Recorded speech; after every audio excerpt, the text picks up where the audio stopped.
What is up, ladies and gentlemen? CJ the Cheese DJ here, and we are back with another Total Warhammer video for you guys today. And today, guys, we've got a bit of a group battle here. It's a 2v2, and as you can see, the battlefield is littered with troops. So guys, we're on this side here playing as the Lizardmen with our allies, the Skaven, Clan Pestilence, which I never thought we'd see the day, but here we are, and we are going up against the Skaven and the Dark Elves, or technically Malice Darkblades faction. I can't remember what they're actually called.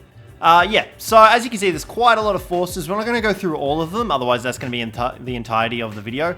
We pretty much have some Kroxigors, some Salamander hunting packs, group of cohort of Sotek slotted in here for the poison attacks.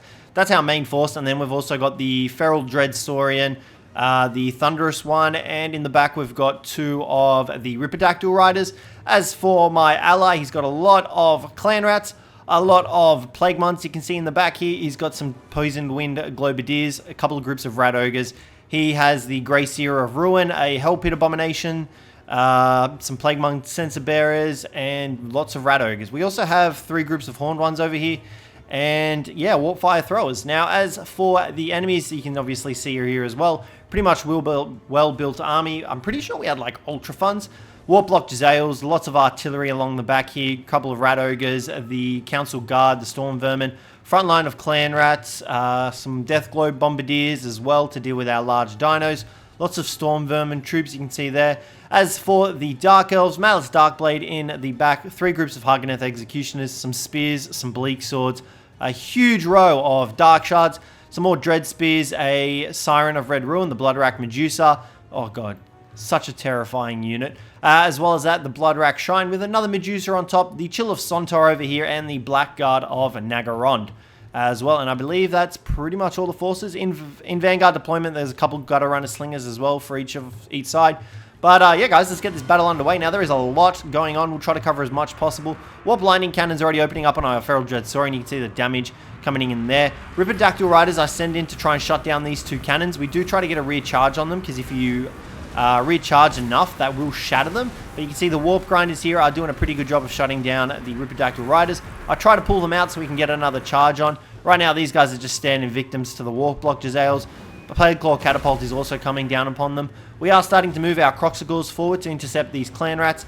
And you can see the Feral Dread Saurian. I'm glad we didn't pay for one of those, one of the more expensive ones like the Shredder of Lustria or the other one. This dude's already on half health. He's already rampaged. He's done nothing all battle. We also have the Slann Mage of the Fire class. And get ready for this, guys. Juicy Burning Skull just decimating this line of Clan Rats. Look at that. Burning through them, munching down on some juicy vermins. That is pretty much going to carry through to pretty much this side, I reckon. I'm pretty sure it makes it the whole way across without our opponent noticing. Managing to take out pretty much 1.5 groups of Clan Rats. Feral Dread Saurian, he's coming in though. He's been hit with the Liber Bubonicus from good old Lord Skroak. We do pop a Shield of the Old Ones down here just to defend our approach. Salamander hunting packs are opening up on the Warp Grinders and whatever kills they can get. The Dread Saurian is just going for Lord Skroak. In hindsight, I really should have sent him to the back line. Try and shut down some of this artillery, because this will decimate a lot of us. We also forgot that we aren't playing SFO anymore, and our Slann doesn't have a ranged attack. In the SFO mod, he does have a ranged attack, which is pretty much why we picked him for. Because their ranged attacks are like bombardments. They're like artillery strikes, and they're pretty damn strong. Do pop a juicy banishment down here, trying to get through some of these Warplock Jezzails. Unfortunately, it goes the opposite direction that we wanted it to. But that's okay, because I think it does make it over into the Storm Vermin. As well as that, another Flame Vortex going down into the Clan Rats of Spears. I was hoping that would carry backwards into the Council Guard. However, it's just sitting in the middle there doing absolutely nothing.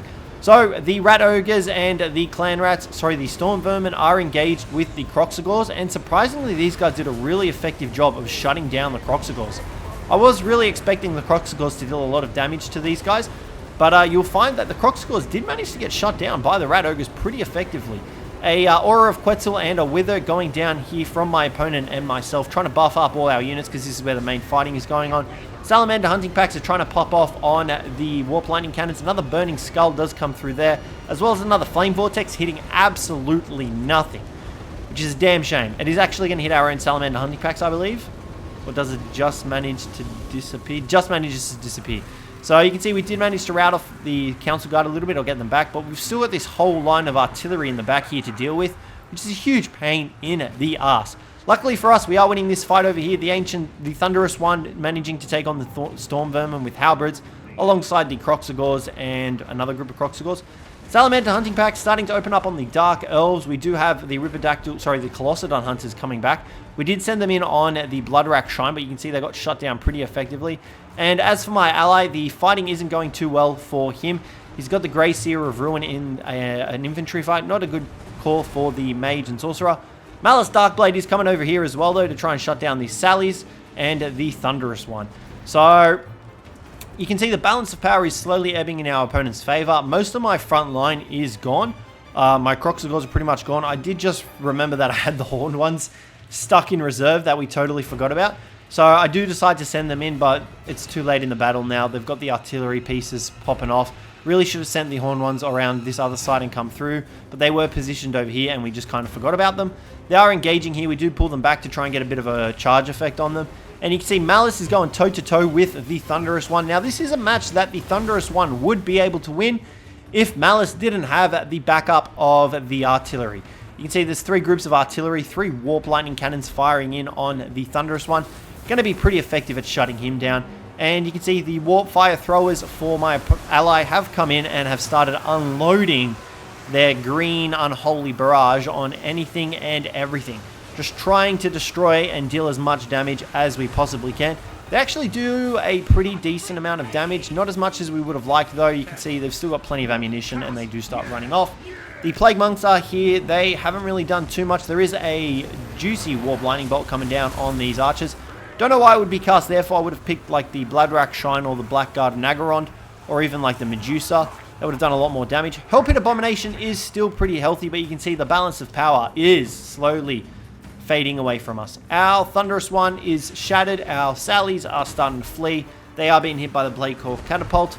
Our Saurus Scarvet is also starting to flee alongside our Slann Mage Priest. It's not looking good for us. Pretty much all our forces are gone. I think the only ones we have at the moment are the Horned ones. And even then, they're trying to get their way into the back to try and shut down the artillery. Finally, a little bit too late though, so things aren't looking too good for us. As for my ally, a lot of his forces are still engaged with the Dark Elves, but things aren't looking too good for us. Assassin just chilling here doing nothing. Probably could have helped out the Grey Seer since he's dying. Hellpit Abomination still doing pretty good. Bloodrack Medusa did just pop her debuff, the Whale of Malice, but there's still the Bloodrack Shrine here in the center. And this does provide an area of effect buff and debuff to enemies in the area. But Hellpit Abomination, he's killing it. He's taken on about 5 units over here, and he's doing a bang-up job. A lot of our warriors are starting to rally back. We've got a couple of Kroxigors coming back, a couple of Salamander hunting packs. Our Slann Mage Priest is doing pretty good, but I don't know how many kills he got. 119. We do pop another Flame Vortex, and unfortunately, it does go back out this way, but it does come sweep right back through, shredding the Council Guard, shredding the other group of Storm Vermin. I would have liked if it did go forward a bit or hung around in this section. It does sort of come back, but unfortunately, due to army losses, we do lose that fight. We didn't really have too many forces left to engage in combat. Both my ally and myself were pretty much done for. There are a couple of things. I think our build could have done a little bit better. I think if I didn't fork out the money for the Kroxigors and maybe gone for like the Saurus, we probably could have held off against the Storm Vermin a little bit longer. I feel like the Storm Vermin were very powerful in that fight.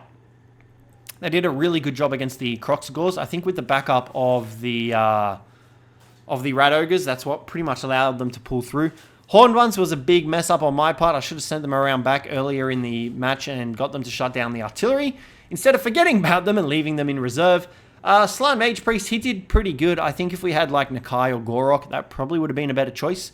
Feral Dreadsaurian did absolutely nothing. He was a waste of 2.5 gold. But you can see we didn't really have too many forces here, which was pretty much because we just had a huge force of Kroxigors and whatnot.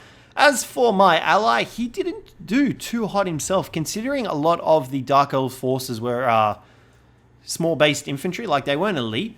He didn't get many kills. Plagueclaw Catapult, the Warp Lightning Cannon got the most kills, but I don't think he was targeting effectively with that, because he should have been targeting the Chill of Sontar, the Bloodrack Medusa, the Shrine, instead of targeting smaller infantry units. Rat Ogres did pretty good for him. The Hell Pit Abomination was holding off a lot of the units. I think if we sort of coincided together, it would have been better. The Grace here didn't do as good with Ruin Magic. He should have been getting a lot more kills. Assassin did okay. Plague Priest, I don't know why we had a Plague Priest for, but we won't go into that. A lot of the Skaven Slaves, they're just chaff. They're not going to do anything. Plague Monks didn't do too great. They should have been going up against the Bleak Swords and the Dread Spears, but unfortunately they didn't. As for the Allied Skaven, a lot of his artillery did the heavy lifting. 69, 8, 33, 2. A lot of these would have been on smaller entity units on myself, like the Croxagores, the Thunderous one, you know, the Ripidactyl Riders. A lot of those guys would have fallen. You can see the Poisoned Wind, Deathglobe Bombardiers, sorry, really racked up the kills against us. They would have just shredded through our cavalry, through the Croxagores, through the Ripidactyls, through the Sallies. So a little bit of a shame there, but I mean, what can you do? So guys, that's going to wrap up today's video. Hopefully you enjoyed that one. Let me know if you guys are enjoying the Warhammer videos. I will keep making them even if they're not getting as many views because I really do enjoy this game. And I plan to pretty much get videos out for this every day once I've got some up and running. So guys, thank you very much for watching. Hopefully you enjoyed it and I will catch you in the next one. I got this